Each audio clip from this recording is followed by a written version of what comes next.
thanks to everyone at Philadelphia Stories for putting this together. Can everyone hear me? You have to stay close to the mic. Do I? Okay. Can you hear me now? Yes. Alright.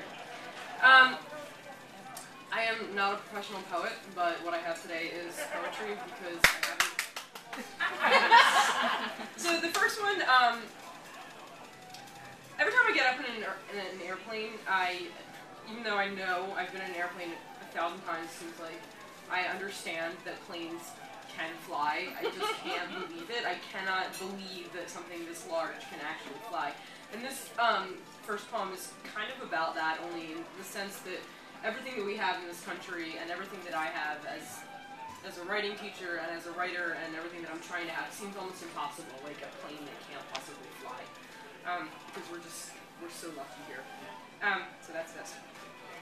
Can I have it? Can I bite down on you tender, tasting sky?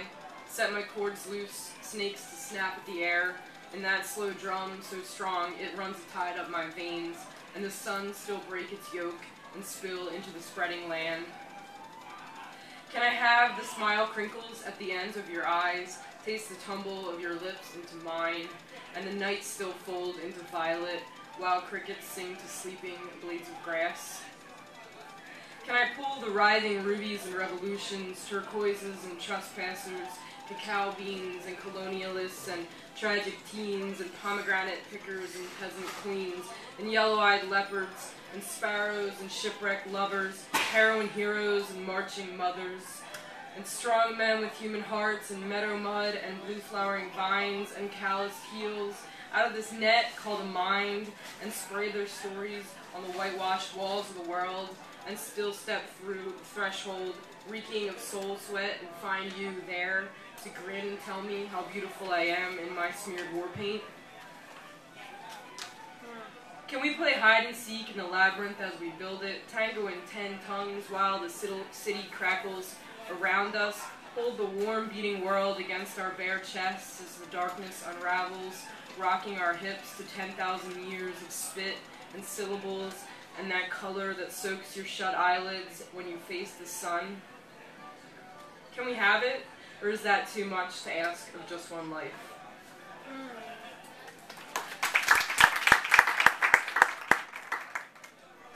have another one. I have 3.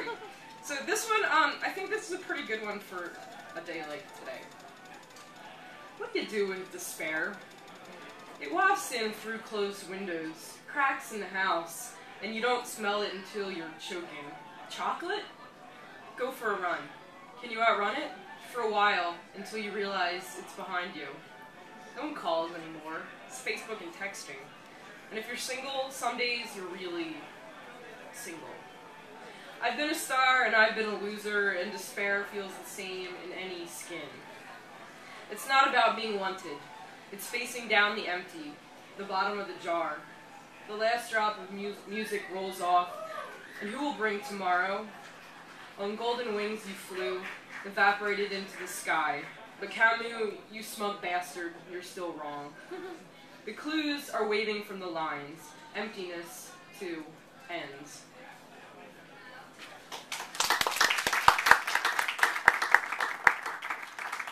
This one is, yeah, whatever. I'm just gonna read it. This is not a poem about an oil spill. You, sovereign of the 7 seas, where do you point your prow now, that your kingdom has crested and fallen, and left your spray of salt on the lamb's parched lips? Now the sun dims and burns red, sizzles dying ember into the sea, and the violet and orange tie-dyed sky comes down from its acid trip, liquefies into lead, cools to obsidian. At the edge, electric lights flail against the night, fall off a sudden cliff of darkness.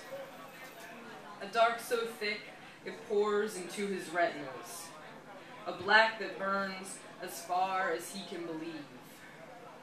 Beneath the buzz of firing pistons and tongues, her slow-beating blood sucks forth from her caverns to slam into the shore again and again and again.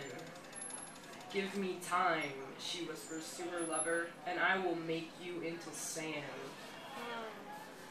Her body's a beautiful darkness, spilling naked, sacred, over his plywood altar. Her candlelit cathedrals, breathing, wait him underwater. A wilderness of night to swallow ships, shorelines, strategic stratifications. She roils unreined by the lashes of his logic. What dreams awake in the depths of her unplumbed sleep? What secrets keep in her saltwater sepulchres? While he stands in a steel spire above her, the vial rises, slow in her great throat.